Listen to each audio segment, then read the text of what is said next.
Okie dokie. Today we're going to investigate Markov matrix chains and how they affect, we'll use an example for the populations in cities. We'll get started here. Suppose there's 100% of the people, total people, that live in LA and San Diego together. So 100% is LA plus San Diego will give you 100%. And we'll say that currently 85% of the population live, or 85 out of the 100 live in LA, and 15 out of the 100 live in San Diego. To start our experiment, 85% of the people live in LA, and 15% of the people live in San Diego at the beginning of our experiment. We'll also say that every year, 5% of the people move from LA to San Diego. 5% of the LA population moves to San Diego, and 2% of the San Diego population moves from San Diego to LA every year. Not every month, not every week, but every year. So our answer will be in years here. So this is our problem, and we'd like to know, hey, if there's 85% in LA and 15% in San Diego this year, next year, how many people are going to be there? Of course, that would be easy to calculate here, but if we do 20, as long as these hold up as the moving rates, as long as they stay somewhat consistent over a long time, then we'd like to know, hey, maybe 15 or 20 years, and then it becomes a little bit more of a hassle to do that. So we're going to learn a way of doing it with what's called Markov chains and matrices. And the first thing we'll have to define is matrix A, and A will be, we'll put the LA, the initial population, 85%. We'll make it into decimals, of course, not use percentage. So there's the LA population at the beginning, and the 15% for the San Diego percentage. And we'll make a row vector, not a column vector, okay? Or a row matrix right there. So first thing we want to do is define A. The next thing we want to do is define what's something called the transition matrix, which is matrix B. Matrix B is going to be a 2 by 2 matrix. And the way it works is we'll put since we put LA here first, we do have to do LA as the first term right here, and San Diego will have to be the second. If you want to do San Diego here, then you'll have to do it differently. You'll have to swap all of these numbers. But we're going to do LA first, and that dictates this has to be LA, this has to be San Diego. If this is first, and this is second, this has to be first, and this has to be second, and this has to be first, and that has to be second. Okay, so if you can notice, the numbers here are a function now, not of these, but of this 5 and 2% here. In other words, this is the initial population the next year, or the next, for each transition, the population in LA will be 95%, and 5% will move to San Diego. So we get the 95% and the 5%, or the 0.95 and 0.05, from this number right here. We'll have the full the full population, and then the moving population, the amount of population that moves as the second term. What we're going to do down here is the opposite. So this kind of goes like this. So we'll put here the San Diego initial population, since it's 98% because of the 2%. And then how many move from San Diego to LA is 2%. So the LA goes from LA to San Diego, but the bottom has to go the other way like this. You cannot put 0.98 and 0.02 like you did the LA or this right here. It has to go like this, okay? So that's how we design the transition matrix. It's a function of these numbers. If this was 7, you'd put 0.93 and 0.07.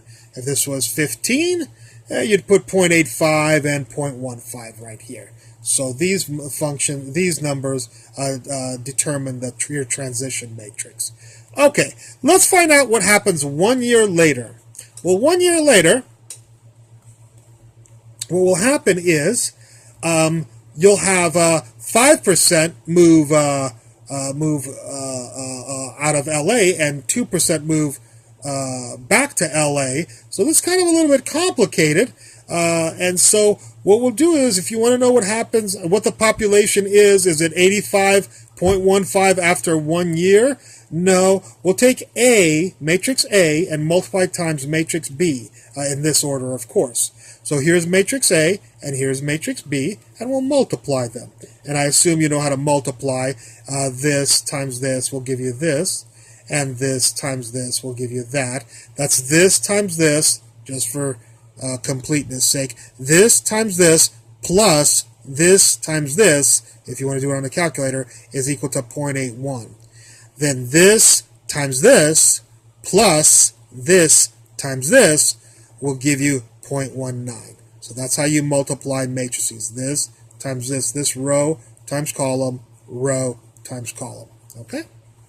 Okay, so we notice that the population at the beginning was 85%, 15%, but after 1 year, you have 81% and 81% in LA and 19% living in San Diego. Okay? Well, what will happen after 2 years?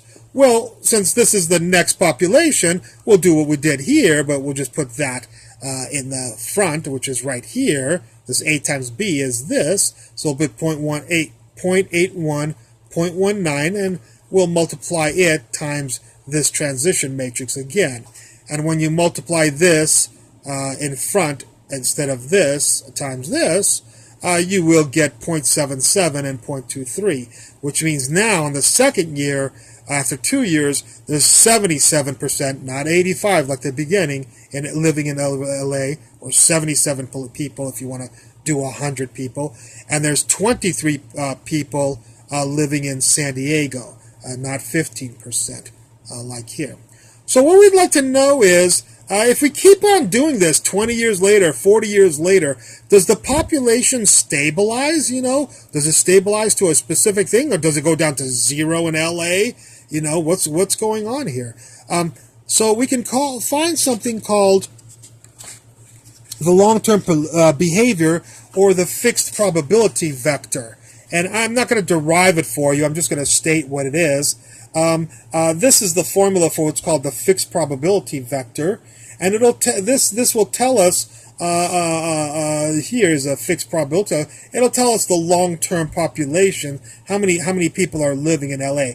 The way it's designed is we're assuming that the transition matrix is A, B, C, D.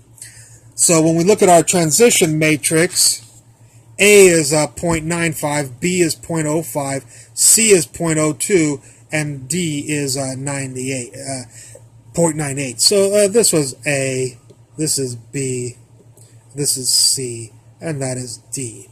So this is our transition matrix. And you know A, B, C, and D because you know the transition matrix.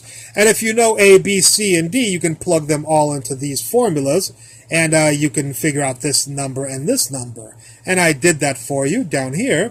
Do you know who C was? Yeah, 0.02, C, 0.02, A, 0.95, there's a plus 1, A, 0.95, 1, C, 0.02, and A, 0.95. And plus 1. So if you calculate this out, you get 0.2857, and if you calculate this number, you get 0.714. What does this mean right here? Well, like we said before, you had 85% living in LA and 15% of the people living in San Diego, or 85 people were living in LA and 15 people were living in San Diego. If you wait, 400 years or 200 years, assuming the moving transitions stay the same, you're going to have 20, in the end, it'll stabilize to be 28.57% of the people will be living in LA, not 85% like the beginning. At beginning, LA had 85%. Now it's gotten all the way down to 28.57, but it'll stabilize at that. So it'll basically stay 28% of the people will be living in LA, and 71% of the people will be living in San Diego. Notice this plus this give you the total 100% of the people. So no people have we assume that there's in this world only LA and San Diego exist. Okay, so that's our answer here. There will be 28.6% of the population living in LA and 71.4% of the people living in San Diego after a long time, not after the first or second year. We calculated those were these numbers, but after 30, 40, 50 years, the populations will stabilize in San Diego and LA, even though 5% are moving away from LA and only 2% are coming in. You'd think it would a lot of people would move out of LA, but these are Markov chains, and they give some pretty interesting answers to pretty interesting questions. Okay, I hope you enjoyed this video, and I look forward to any comments you have at the bottom. Thank you very much.